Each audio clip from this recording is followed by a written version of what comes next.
Good afternoon. It's Monday, February 22nd. I'm Laura Cornfield, and this is IBA News broadcasting from Jerusalem. Winter returned in full force today with heavy rain falling across the country. The stormy weather took its toll as flooding was reported in the Ein Gedi area and towns in the south and north of the country. 10 hikers were stranded in the Negev and were safely rescued. Significant flooding also occurred in the Ein Gedi region, where Road 90 was closed to traffic. School was canceled in the Tamar region on the south and western edges of the Dead Sea. As the rain continued to pour, houses were drenched in the south, in Ofakim, Netivot, and Beersheba, where the ceiling of a shopping mall collapsed. In Sderot, the city's drainage system collapsed, adding to the swamped roads. In the northern city of Tzfat, the rain also wreaked havoc, following a severe downpour that continued for nearly 18 hours straight. However, it wasn't all rain. As the temperatures dropped, snow fell on Mount Hermon, which was closed to the public due to the stormy weather. On a positive note, the level of the Sea of Galilee rose 1.5 centimeters. An indictment was handed down today at the juvenile military court against Moad Adias, the 16-year-old Palestinian terrorist who murdered Daphne Meir, mother of 6, in Othniel last month. According to the charge sheet, the teenage terrorist returned to his home after the stabbing, washed his hands, and then sat and watched a film. He told interrogators he decided to murder Jews after viewing Palestinian television that portrayed Israel as murdering Palestinians. Adias said he saw Meir speaking on the telephone and spotted 2 of her children. When Meir exited her home, he sprung on her and stabbed her in the upper body in front of her children. He told investigators he tried to remove the 14-centimeter knife stuck in her back, but was unsuccessful and fled to his home near Yatta. In related news, soldiers are searching for a Palestinian who pulled out a knife this afternoon near troops at Hawara, close to Nablus, and then fled. Overnight, shots were fired at the entrance of the West Bank community of Beit El. No one was injured and no damage reported. Also last night, security forces arrested a 50-year-old Palestinian man in Hebron who had a weapon and ammunition in his possession. Meanwhile, security officials announced the arrest of a third suspect, a 14-year-old Palestinian minor involved in the fatal stabbing attack at the Rami Levy supermarket in Sharei Benyamin. Staff Sergeant Tuvia Yanai Weissman was stabbed to death last Thursday after 2 14-year-old Palestinians armed with knives entered the store and attacked shoppers. Weissman, who was not armed, attempted to disarm the terrorists, who also stabbed and moderately injured another shopper before they were shot. Over 1,700 American soldiers are participating in the joint IDF-U.S. Command missile drill known as Juniper Cobra 16 that entered its second day today. The aim of the drill is to improve coordination and cooperation between the 2 armies and train against ballistic missile attacks. The exercise has been held every 2 years since 2001. Director of Exercises and Assessments in the U.S. European Command said supporting Israel's right to defend itself is an integral part of American policy in the region. An IDF statement said the exercise provides an opportunity for both armies to learn and train together and contributes to regional stability. Kicking off the joint exercise, Defense Minister Moshe Ya'alon and U.S. Ambassador to Israel Dan Shapiro went on board the USS Carney docked at the Haifa port. Ya'alon said that a new 10-year military aid package from Washington should be finalized in the coming weeks. For his part, the U.S. Ambassador stressed that Israeli-American strategic and military cooperation was stronger than ever. The Carney is part of the 6th Fleet. And on a regular basis, we have naval vessels from the 6th Fleet visiting Haifa. It's, as the commander mentioned, typical of the very close coordination between the U.S. military and the IDF, and particularly in this case between our naval forces. We are engaged in joint naval exercises throughout the year, and the USS Carney and other vessels in the 6th Fleet participate in that. And every time they're in Haifa, not only is it a chance for the sailors of both navies to work together and train together and ensure our ability to cooperate in defending Israel's security whenever that's required, it's also an opportunity for those sailors to get to know the community of Haifa. Finance Minister Moshe Kahlon plans to submit a number of new initiatives to Prime Minister Benjamin Netanyahu in the coming days aimed at boosting economic assistance to the Palestinians. Kahlon has reportedly conducted several meetings with his Palestinian counterpart, Shulki Bashara, in recent weeks, and Israeli and Palestinian delegations have met over several months to discuss the steps that need to be taken in order to improve the Palestinian economy. Israeli officials said the steps are viewed as a gesture to U.S. President Barack Obama and his administration after Netanyahu promised to increase efforts to rejuvenate the PA's ailing financial status. Anti-Israel propaganda was spread across London's subway lines this morning. The BDS movement hung over 500 posters calling for the boycott of Israel. The graphic announcements appeared in advertising slots on trains ahead of the annual Israel Apartheid Week campaign, which began today in Britain. Some of them showed mocked-up versions of BBC reports and claimed the corporation's coverage of Israel and the Palestinians was biased. Other posters bearing the title "Apartheid is Great Britain" claim that Israel used UK-made weapons to massacre Palestinians during Operation Protective Edge. London's Transport Authority said the posters constitute unauthorized acts of vandalism and were being removed. Amid reports that Israel and the European Union are mending relations, former ambassador to the United States, M.K. Michael Oren, says a candid approach with the EU can be constructive. The chairman of the Knesset Subcommittee on Foreign Relations and Public Diplomacy spoke to IBA's Ari O'Sullivan earlier today. Before I made this trip, and I've now made several trips to the European Union, I was more leaning toward the notion that it's not worth our time. I mean, if I've got to invest in South America or I have to invest in Southeast Asia and I have limited resources, why invest in a continent which seems to be predisposed against us no matter what we do? But I've come to change my mind, and I'll tell you why. I've had a number of very candid, hard discussions with the European leaders. We met with the European Foreign Minister, Federica Mogherini. We met with the Netherlands Foreign Minister, with the Belgian Foreign Minister. Very high-level meetings. And what I discovered was this, Aryeh. The Europeans are used to telling us what they think of us. They never hear what we think of them. And when we tell them what we think of them, it's a shock. What do we think of them?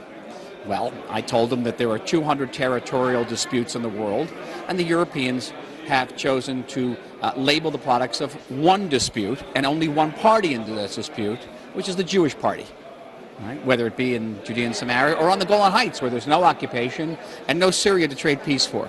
So they're just labeling Jewish products from the Golan Heights. I tell them that the Europeans are supporting NGOs in this country that not only oppose the positions of the democratically elected government of Israel, but in some cases actually oppose the existence of the state of Israel. I said to the Belgians, how would you feel if Israel was supporting an NGO in Belgium that called for the dismantlement of Belgium, or for Flemish independence, or go to Spain and talked about, Basque independence? We're supporting that by more than 50%. You have to understand that 70 years ago, Europe killed one out of every 3 Jews in the world, and people here do not forget it.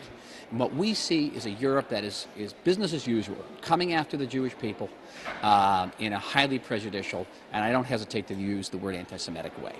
What was the reaction that you saw from this muscular, tell it like it is sort of diplomacy? It was muscular, it was just honest. Okay. And the initial reaction was sort of jaw-dropping, because honestly, they all said this is the first time they'd ever heard this. And I didn't meet anybody who didn't say this wasn't the first time they didn't hear this. And that, and for the most part, with very few exceptions, they were willing to take a deep breath and say, okay, then tell us how we can be constructive. Because Europe does want to be a player. Europe does want to do the right thing. I'll tell you an interesting story from this. I was sitting with a group of ministers, I won't tell you from which country, if you will. And they turned to me and they said, we expect more of you because Israel is part of Europe. Israel's like Europe. I think they meant to compliment me, but I turned around and said to them, do you realize how racist what you just said is? Did you realize, not racist to us, but racist toward the Arabs? What you're basically saying is the Arabs are, savages. You don't have to expect very much of them, but you guys are us. And they stopped, and they turned bright red. Because Europeans aren't used to hearing this. They're in their own discussion, and I think that those ministers will think twice also before making a comment like that. I'm happy to be considered, European by the Europeans, but I think the Arabs could be held to exactly the same standards as we are, and I think that the Europeans should think deeply why today, for example, yesterday, where say a Palestinian who is killed while trying to run over or stab Israelis, why that occupies their minds more than the 140 people who were killed in Damascus yesterday by suicide bombers. They have to ask themselves. And it's important to ask that question. The Tel Aviv District Court today began reviewing the charges against former Defense Minister Benjamin Ben-Eliezer. The 80-year-old senior politician was not present at the arraignment after the judge agreed he did not have to attend because of his poor health. Ben-Eliezer, who also served as Minister of Infrastructure, is charged with money laundering, fraud, breach of public trust, tax offenses, and bribery. In December, he was indicted along with 5 others, including his former bureau chief Ayelet Azulai and businessman Jackie Ben-Zaken. The allegations against him relate to the period between 2008 and 2014 when he served as Minister of Infrastructure. During this time, he allegedly accepted large bribes from associates and laundered money of millions of shekels to buy real estate by channeling money to accounts belonging to relatives. Over 2 million shekels in cash were also discovered in a safety box Ben-Eliezer kept at a Jerusalem bank. The case against him broke in June of 2014 in the midst of the presidential race. At the time, Ben-Eliezer was considered one of the forerunners for the position. The cost of housing across the country is continuing to climb. According to the government chief appraiser, apartment prices in Israel rose by 8% in the past year. Figures released show that among the cities leading the price hike are Ashkelon, Beersheva, Herzliya, and Holon. The most expensive cities remain Tel Aviv and Jerusalem. The appraiser also criticized Finance Minister Moshe Kahlon's national plan to lower the cost of housing, saying the program provides affordable housing for a limited percentage of the country's population and is not proving to be efficient. Turning to the U.S. presidential elections, where Republican hopeful Donald Trump is confident he will be able to solve the decade-long Israeli-Palestinian conflict. You're a deal person, right? The ultimate deal is that deal. Israel, Palestine, if you're going to make it, that probably is the hardest deal there is to make. People are born with hatred. They're taught hatred. And I have to say, it's mostly on the one side, not on the other side. But they're taught hatred. I say this, if I'm going to be president, I'd rather be in a position, because I will try the best I can, and I'm a very good deal maker, believe me, to try and solve that puzzle. You're not going to solve it if you're going to be on one side or another. Everyone understands that. If I'm going to solve the problem, I want to go in with a clean slate. Back here at home, the world's tallest solar tower is taking shape in the Negev desert area of Ashalim. The tower, which is being built by the Israeli-based Megalim Solar Power Company, will be able to generate up to 121 megawatts, making solar energy significantly more cost-effective. The price of its construction is estimated at around 3 billion shekels, and it should be completed next year. Megalim hopes the facility will provide electricity to at least 1% of the country's population, as stipulated in an agreement with the government. It also aims for 10% of the country's energy needs to be provided by renewables by the year 2020. What you see is the erection of a very large thermal solar planet that would contain 50,000 heliostat mirrors, which would reflect the sun on an SRSG on a height of 2,250 meters. At peak power, we're producing 121 megawatts. It's about 1% of the electricity required in Israel at peak. And it provides energy for about 120,000 homes at that time. We're making strides in efficiency. We're making strides in compressing the time of construction. We're making strides in trying to merge energy storage with energy during the daytime. And therefore, we're going down a learning curve that will help us to continue to offer solar energy at the most competitive rates. And everything that happens around us in photovoltaic and in other areas of renewable energy, we welcome it. It's a challenge, and we learn from each other going forward. What is unique about this thermal power plant is that it has lesson learned for a very advanced plant in Ivanpah, California, and it implements one generation of lessons learned from that facility to be implemented here in Israel, and to reflect and to give stage to Israelis' technologies on this market. In local money matters, shares were up on the Tel Aviv Stock Exchange, while the shekel strengthened in foreign currency trading. Here are the late afternoon numbers.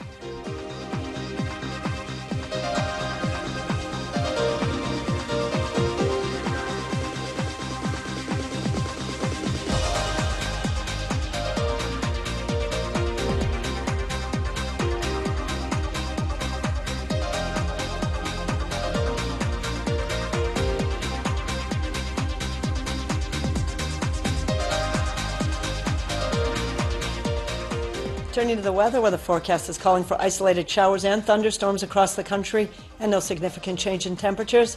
Here's a look at the highs and lows for the next 24 hours.